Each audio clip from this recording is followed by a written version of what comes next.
wabarakatuh.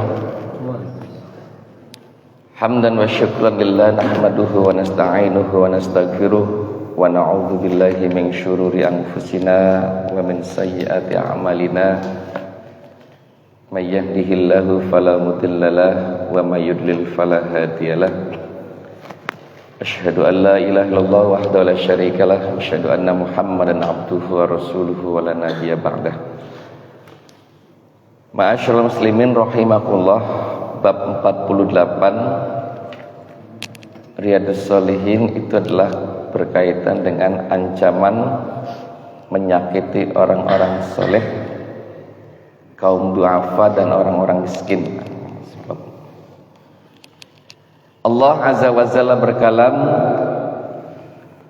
walladzina yu'dzunal mu'minina wal mu'minati bighairi maktasabu faqad ihtamalu buhtanan wa itsman mubina. Dan orang-orang yang menyakiti orang-orang mukmin laki-laki dan perempuan tanpa ada kesalahan yang mereka perbuat, maka sungguh mereka telah memikul kebohongan dan dosa yang nyata. Al-Ahzab ayat 58. Dalam ayat lain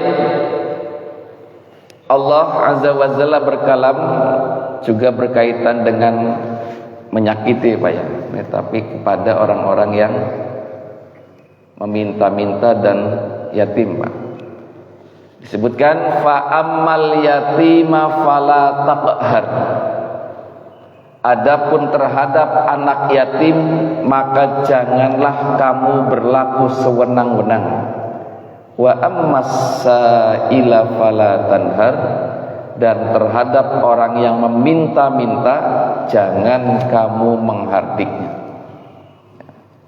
Yang pertama itu umum Pak ya. Yang pertama Al-Ahzab 58 itu umum. Semua orang mukmin yang laki-laki dan perempuan, kalau mereka tidak berbuat salah, maka kita tidak boleh menyakitinya Pak. Di ayat yang kedua Ad-Duha dan 9 dan 10 itu spesifik Pak. Anak yatim dan orang miskin tidak boleh disakiti. Ada beberapa hadis jamaah sekalian. Disebutkan dalam kitab ini, ya Aba Bakrin, la in kunta aghdabtahum laqad aghdabta rabbak. Ini berkaitan dengan hadis Sa'ad bin Abi Waqqas dalam bab bersikap lembut kepada anak yatim Pak. Sabda Nabi begitu Pak ya. Disebutkan, wahai Abu Bakar, bila kamu membuat mereka marah, maka kamu telah membuat Tuhanmu marah.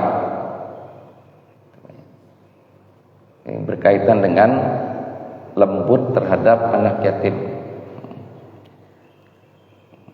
Jadi Tuhan akan marah ketika engkau ditujukan kepada Abu Bakar membuat anak yatim marah.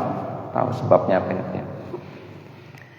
Di dalam hadis lain jamaah sekalian dari Jundub bin Abdullah, beliau berkata Rasulullah sallallahu alaihi wasallam bersabda, man shalla sholatas subhi fa huwa fi dhimmatillah fala yatlubannakumullahu min dhimmatihi bisyai'in fa innahu man yatlubuhu min dhimmatihi bisyai'in yudrikhu thumma yakubbuhu ala wajhihi fi nari jahannam.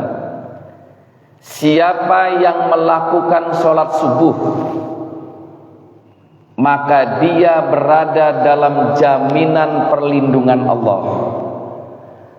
Janganlah sampai Allah menuntutmu dengan sesuatu dari jaminannya. Karena siapa yang dituntut olehnya dengan sesuatu dari jaminannya, niscaya dia mendapatkannya, kemudian dia menelungkupkannya di atas wajahnya dalam neraka jahanam. Hadis riwayat Muslim. Bab ini bisa kita amalkan ini Pak ya. Tidak menuntut sesuatu Pak ya. Di dalam bab 49-nya apa? Fa in tabu wa aqamus shalah wa atawuz zakah fa ikhwanukum fid din wa nufassilul ayati liqaumi ya'lamun.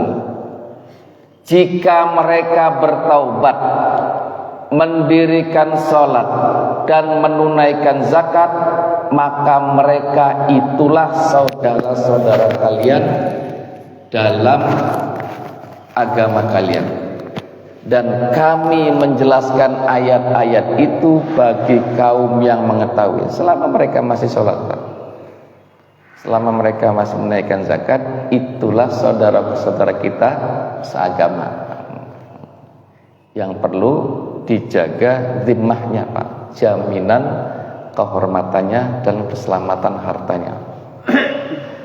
Dari Ibnu Umar bahwa Rasulullah sallallahu alaihi wasallam bersabda, "Umirtu an uqatilan nasa hatta yashhadu an la ilaha illallah wa anna Muhammadar Rasulullah wa yuqimus sholata wa yu'tuz zakata fa idza fa'alu dzalika asamu minni dima'ahum wa amwalahum illa bihaqqil Islam wa hisabuhum 'ala Allah taala." Kan Pak ya, ini dari jalur Ibnu Umar. Saya, kata Ibnu Umar, diperintahkan memerangi orang-orang hingga mereka bersaksi bahwa tidak ada Tuhan yang berhak disembah kecuali Allah dan bahwa Muhammad itu adalah Rasulullah, dan mereka mendirikan sholat serta menunaikan zakat. Apabila mereka melakukan hal tersebut, maka mereka telah melindungi darah dan harta mereka dariku kecuali dengan hak Islam. Sedangkan hisab amal mereka kembali kepada Allah Azza wa Jalla. Jadi mas sekalian, orang yang sudah bersyahadat, orang yang sudah mendirikan sholat, orang yang juga menunaikan zakat, itu dilindungi Mas. Baik kehormatannya maupun hartanya Pak ya, baik darahnya maupun hartanya. Wa man qala la ilaha illallah wa kafara bima yu'badu min dunillah haruma maluhu wa damuhu wa hisabuhu 'ala Allah taala. Dalam jalur Abu Abdullah Tariq bin Usyaim, beliau berkata, saya mendengar Rasulullah sallallahu alaihi wasallam bersabda, siapa yang mengucapkan la ilaha illallah lalu mengingkari semua sesembahan. Ini kalimatnya bagus Pak. Jadi bukan sekedar mengucap la ilaha illallah, ucapannya la ilaha illallah tapi kelakuannya kalimatnya jangan dikurangi Pak ya, karena banyak yang mengucapkan la, ini kajian kita Pak ya, banyak yang mengucapkan la ilaha illallah tapi kelakuannya tidak yang kedua Pak. Siapa mengucapkan la ilaha illallah dan mengingkari semua sesembahan selain Allah Pak, semua sesembahan selain Allah diingkari, maka haram harta dan darahnya, sedangkan hisab amalnya kepada Allah Azza wa Jalla dikembalikan. Bahkan jamaah sekalian, ada hadis yang bagus dari Abu Ma'bad Al-Miqdad bin Al-Aswad.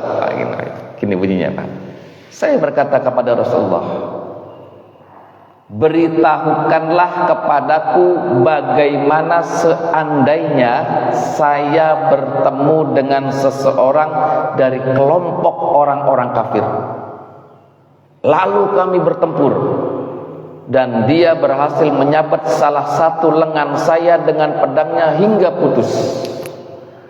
Kemudian dia berlindung dariku di balik sebatang pohon, lalu dia mengucapkan, saya masuk Islam karena Allah. Apakah saya boleh membunuhnya? Sudah sekarat, kafir ya Pak. Lalu dia bilang, saya masuk Islam. Kira-kira asli nggak masuk Islam ini orang kafir ini Pak? Saya masuk Islam karena Allah. Ditanyakan kepada Rasul, bolehkah saya membunuhnya? Wahai Rasulullah, setelah dia mengucapkan saya masuk Islam, maka beliau menjawab gini Pak, jangan engkau membunuhnya. Kalau keramput gimana Pak? Bohong dia tiba-tiba Pak. Tetap di sini karena jangan engkau membunuhnya. Saya katakan, ya Rasulullah, dia sudah memotong salah satu tangan saya. Tangan muslimnya kepotong satu nih Pak. Dia sudah memotong salah satu tangan saya. Maka beliau bersabda gini Pak, jangan engkau membunuhnya, karena kalau kamu membunuhnya, maka sesungguhnya kedudukannya sama dengan kedudukanmu sebelum kamu membunuhnya, dan kedudukanmu seperti kedudukannya sebelum dia mengucap kalimat yang dia ucapkan tadi. Orang yang sudah mengucapkan kalimat Islam, maka keselamatan dia, darahnya dan hartanya itu di dalam perlindungan kita. Disebutkan di sini Pak, maksud dari dia seperti kedudukanmu adalah dia menjadi orang yang haram darahnya karena telah masuk Islam. Nggak tahu nih keramput nggak nih orang tadi nih. Kita khawatir dia itu benar gitu Pak. Selagi dia sudah masuk Islam, selagi dia sudah sholat, selagi dia membayar zakat dalam hadis awal, maka dia kemudian dilindungi Pak. Satu hadis lagi Pak. Kami diutus oleh Rasulullah Sallallahu Alaihi Wasallam. Ini dari hadis Usamah bin Zaid, riwayat muttafaq alaih. Menuju marga Hurakah dari suku Zuhainah. Pagi hari kami menyerbu mereka di sumber mata air mereka. Saya, kata Usamah bin Zaid Pak, dan seorang laki-laki dari kaum Ansor mengejar dari golongan mereka. Maka ketika kami telah mengepungnya, dia mengucapkan la ilaha illallah. Jadi kepung malah mengucapkan la ilaha illallah gitu Pak. Maka laki-laki dari Ansor tadi menahan dirinya, sedangkan saya menikamnya dengan tombakku hingga saya membunuhnya. Satu sahabat Ansor nggak ngebunuh, ditikam juga Pak. Tatkala kami sampai di Madinah, berita itu sampai kepada Nabi Shallallahu Alaihi Wasallam, maka beliau berkata kepadaku, wahai Usamah, apakah kamu membunuhnya setelah dia mengucapkan la ilaha illallah? Sepertinya marah Rasul kayaknya nih Pak. Apakah kamu Usama membunuhnya setelah dia mengucapkan la ilaha illallah? Usama menjawab gini Pak, wahai Rasulullah, sesungguhnya dia mengucapkan itu, orang nggak boleh mengucapkan la ilaha illallah itu untuk melindungi dirinya saja.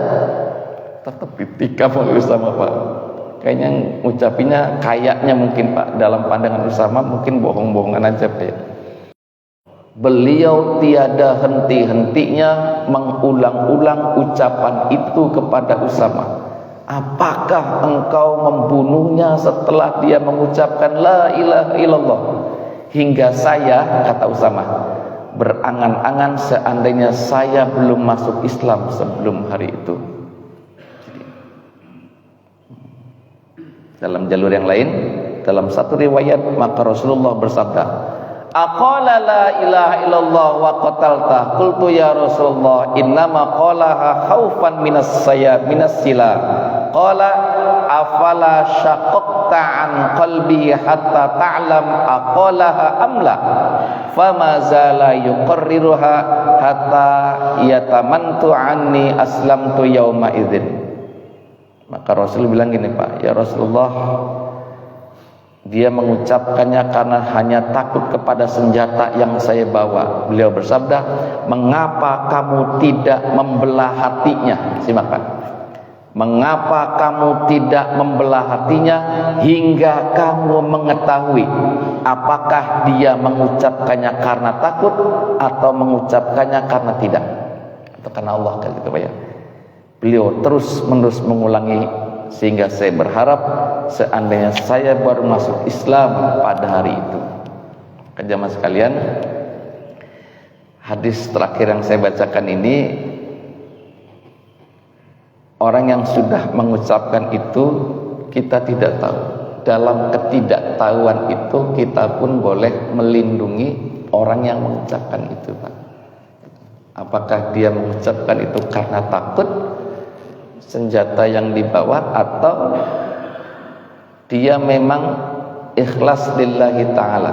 Nah, yang jelas Rasulullah selalu mengulang-ulang kalimat itu dan selalu mewanti-wanti orang yang mengucapkan la ilaha illallah itu haruma maluhu wadim, darah, harta dan darahnya itu dalam perlindungan. Maka mudah-mudahan kita termasuk orang-orang yang terus mempersaudarakan diri kita dengan orang-orang yang sama mengucapkan la ilaha illallah. Tapi dengan syarat Pak ya, saya memberi syarat di dalam kajian kita hari ini, dengan syarat kelakuan orang yang mengucapkan la ilaha illallah saat ini Pak ya, serta mengingkari semua sesembahan selain Allah. Kalau enggak, kita giring mereka untuk mengingkari semua sesembahan kecuali hanya Allah yang disembahnya. Insyaallah besok kita lanjut dengan bab tentang khauf, takut kepada Allah azza wa jalla. Nasminallah wa fatum qarib wa basyiril mu'minin. Assalamualaikum warahmatullahi wabarakatuh.